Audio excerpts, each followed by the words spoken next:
Sa Mexico, isang batang lalaki na nagngangalang Miguel ang namumuhay kasama ang kanyang ina na si Rosa. Namatay ang kanyang ama noong siya ay sanggol pa lamang, at ang kanyang mundo ay nababalot na lamang ng bahay na iyon at ng kanyang ina. Isang araw habang nagluluto, nakatanggap si Rosa ng tawag mula sa kanyang pinsan na si Carlos. Sinabi niya sa kanya na hinahanap siya ng isang drug cartel dahil sa pagnanakaw ng malaking halaga ng pera. Hiniling niya sa kanya na kunin agad ang pera at umalis ng bansa dahil wala ng oras, ngunit nabigo si Carlos na makatakas. Nahuli siya ng mga armadong lalaki at dinala kay Mauricio, ang pinuno ng cartel. Tiningnan nila ang kanyang cellphone at nakita ang kamakailang tawag kay Rosa. Napagtanto ni Mauricio na nasa kanya na ang pera at nagpas siyang agad na hanapin siya nang hindi nagsasayang ng oras. Matapos siyang pahirapan, si Carlos ay binitay at ang panganib ay direktang nakaturo sa pintuan ni Rosa. Sa hangganan ng Arizona sa pagitan ng Mexico at Estados Unidos, si Jim Hansen, na isang retiradong marino, ay nagpapatrolya sa disyerto habang inaalagaan ang kanyang mga baka. Nakita niya ang isang grupo ng mga imigrante na tahimik na sinusubukang tumawid. Iniulat niya ang aktibidad sa pamamagitan ng radyo at sinundan sila mula sa malayo. Sa gitna ng damuhan, natagpuan niya ang isang lalaking may sugat sa binti, na iniwan ng kanyang grupo. Binigyan niya ng inumin ang lalaki at umuwi na tinapos ang kanyang nakagawiang gawain. Pagdating niya, naghihintay sa kanya ang isang opisyal ng bangko na narito upang singilin ang kanyang utang sa bangko. Nagkaroon ng utang si Jim nang kailanganin niya ng pera dahil sa operasyon sa kanser ng kanyang asawa, na ngayon ay pumanaw na. Kukumpiskahin nila ang kanyang bahay kung hindi siya makakapagbayad. Dahil sa kawalan ng pera, nakiusap siya na bigyan pa ng ilang linggo. Tinanggap ito ng lalaki, na sinabing mayroon siyang 3 buwan para bayaran ito. Kinahapunan, sinubukan ni Jim na ibenta ang kanyang mga baka para makakuha ng kaunting salapi. Kaunti lang ang inialok ng rancher, at kahit ibenta niya ang lahat ng kanyang baka ay hindi pa rin ito sapat upang bayaran ang kanyang utang. Naguguluhan at bigo, naghanap siya ng kapanatagan sa isang bar. Doon niya nakasalubong ang kanyang stepdaughter na si Sarah, na ngayon ay isang opisyal ng patrol sa hangganan. Ikinwento niya rito ang tungkol sa problema sa kanyang utang at uminom hanggang sa iuwi siya nito, kaya't nasayang ang isang araw na natitira sa kanya para mabayaran ang utang. Kinabukasan, tumakas sina Rosa at Miguel sa disyerto, habang hinahabol sila ng kartel mula sa malayo. Nakakita sila ng butas sa bakod at naghanda para tumawid. Dumaan si Jim at nakita sila. Dahil alam ni Rosa na ilegal ang kanyang katayuan, nagmakaawa siya sa kanya na huwag silang ibigay. Biglang dumating si Mauricio at ang kanyang mga tauhan at hiniling na ibigay niya sina Rosa at Miguel. Nag-atubili sandali si Jim at nagpas siyang protektahan sila, na siyang nagpasiklab ng agarang labanan. Nauwi sa isang putukan ang kapaligiran. Pinaputok ni Jim ang kanyang rifle at napatay ang isa sa mga tauhan ni Mauricio. Agad niya silang inilabas roon gamit ang kanyang truck. Sinubukan silang habulin ni Mauricio, ngunit nagawa ni Jim na humanap ng daan at nakatakas. Ilang sandali pa, nakatanggap si Mauricio ng balita na lalong nagpagalit sa kanya. Ang lalaking napatay ay ang kanyang kapatid. Sa di kalayuan, natuklasan ni Jim na may tama ng bala si Rosa. Malubha ang sugat at hirap na siyang huminga. Kumuha si Rosa ng bag at may ibinigay siya sa kanyang address sa Chicago. Nagmakaawa siya rito na dalhin si Miguel sa lola nito, at tahimik na nakinig si Jim. Bumagsak si Rosa sa kanyang kamatayan, iniwan si Miguel kasama si Jim, na ngayon ay naipit sa isang pangakong nagbubuklod sa kanya sa isang walang katiyakang paglalakbay. Nang gabing iyon, dumating ang mga doktor at pulis. Nilapitan ni Sarah si Jim at sinabing dadalhin nila si Miguel sa istasyon upang hanapin ang kanyang pamilya. Tumango si Jim nang hindi nakikipagtalo. Kinabukasan, sa tanggapan ng hangganan, kasama ni Jim ang kanyang aso na si Jackson. Sa parking lot, nakita niya ang isang sasakyan ng cartel. Hindi siya tumugon, at itinago lang ito sa kanyang isipan. Nagtataka siya kung ano ang hinahanap ng mga ito. Binuksan ni Jim ang bag ni Rosa, at natuklasan ang napakalaking halaga ng pera sa loob nito. Natukso siya dahil sa kanyang utang, kaya nagmamadali siyang pumunta sa bangko para bayaran ang lahat upang maisalba ang kanyang bahay. Habang nasa daan, nakita niya ang mantsa ng dugo ni Rosa sa tela, kaya nilamon siya ng kanyang konsensya. Naalala niya ang pangako at pinigilan niya ang bugso ng kanyang damdamin. Tumalikod siya at bumalik sa tanggapan ng hangganan, determinadong mailayo si Miguel sa kamay ni Mauricio. Doon, nalaman niya na ibibigay nila si Miguel sa kanyang pamilya, dahil naghihintay sila sa labas. Pinagmasdan ito ni Jim at napagtanto ang panganib. Hindi iyon ang kanyang pamilya, kundi si Mauricio iyon. Sinamantala niya ang pagkaabala ng empleyado sa telepono at tahimik na kinausap si Miguel.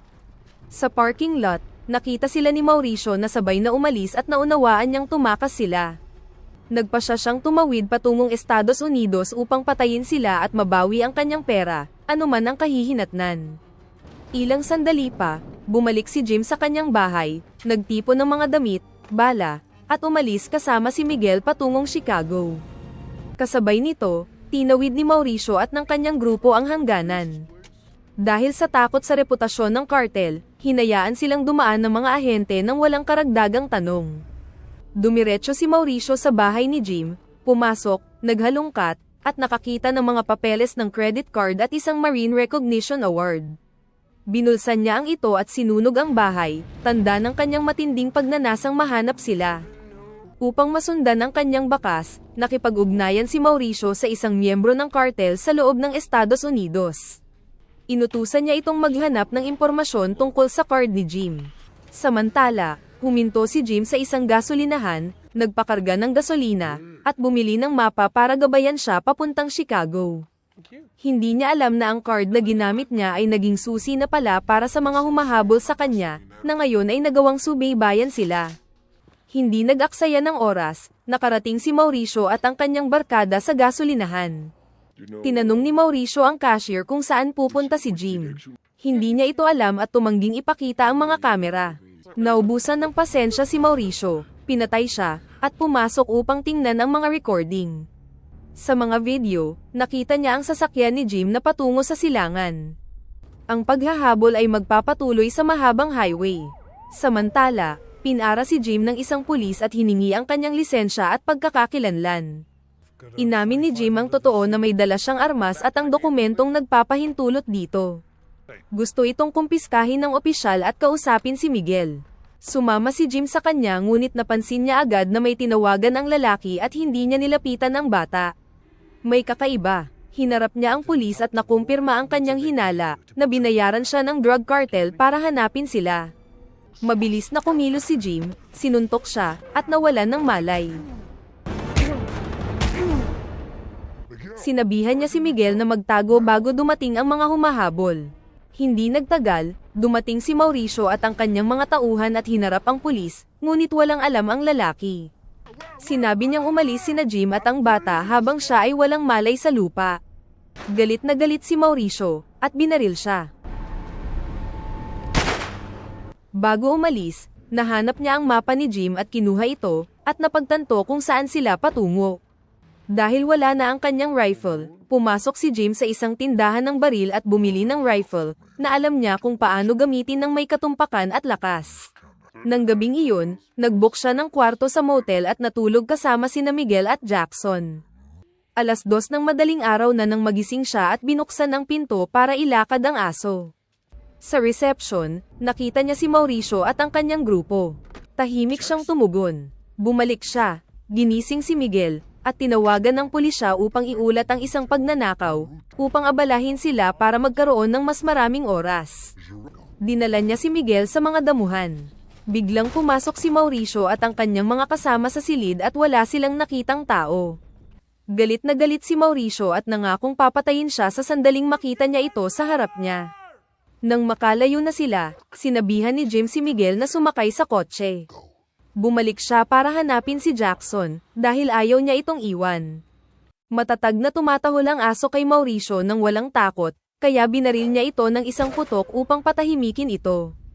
Nakita ni Jim na bumagsak si Jackson at tiniis ang kanyang galit, dahil wala siyang magawa. Huminga siya ng malalim at umalis na ligtas si Miguel, ngunit dahil sa pagkamatay ni Jackson, nagkaroon siya ng sugat sa kanyang dibdib, na hindi dumudugo ngunit nasusunog sa loob. Nagpatuloy ang pagtakas nang wala ang kanyang kaibigan. Kinabukasan, huminto sina Jim at Miguel sa isang bukid at inilibing si Jackson. Itinusok nila ang pala sa tuyong lupa at sandaling huminto. Pagkatapos ay pumasok sila sa isang simbahan, dahil gustong ipagdasal ni Miguel ang kanyang ina. Lumapit ang isang pari at tinanong kung apo niya ang bata. Sumagot si Jim na may isang taong ipinagkatiwala ang bata sa kanya at hiniling na alagaan siya at inamin na hindi sila magkamag-anak. Pagkaalis niya, tinawagan niya si Sarah.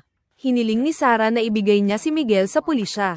Hindi sumang-ayon si Jim. Sinabi niyang ihahatid niya ito sa kanyang pamilya sa Chicago. Ibinaba niya ang tawag at bumalik sa paglalakbay. Habang papalapit sila, pinag-iisipan ng kartel ang susunod nilang gagawin. Hindi nag-aksaya ng oras si Mauricio. Tiningnan niya ang mapa ni Jim at nakita ang isang pulang linya sa ibabaw ng Chicago, na minarkahan mismo ni Miguel. Tinawagan niya ang isang grupo ng mga kaalyado sa lungsod upang harangin sila sa highway. Ang pananambang ay inihanda maraming kilometro ang layo, habang ang mga mata ay nagmamasid mula sa mga tulay. Dahil sa pagod, huminto sina Jim at Miguel sa ilalim ng isang tulay. Nagsindi sila ng apoy para labanan ang lamig. Pinapanatili nilang buhay ang apoy sa pamamagitan ng pagsunog sa mga pera ng kartel. Pagsikat ng araw, bumalik sila sa kalsada at tumungo sa hangganan ng Chicago. Habang tumatawid sa isang highway, tumingala si Jim at nakita ang mga lalaking nagmamasid mula sa isang overpass. Sa pakiramdam na sinusundan pa rin sila, nagpasya siyang lumiko papunta sa kanayunan, ngunit hindi sila nabura ng maniobra sa mapa.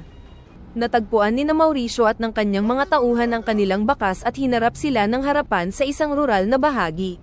Pinihit ni Jim ang manibela at iniwasan sila, habang bumagsak ang sasakyan ni Mauricio sa damuhan.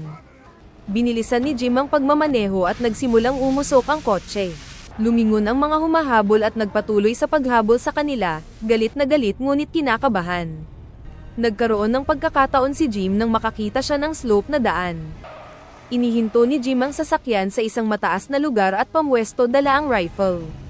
Kinakalkula ng kanyang mata na parang isang mahusay na sniper ang hangin gamit ang scope nito.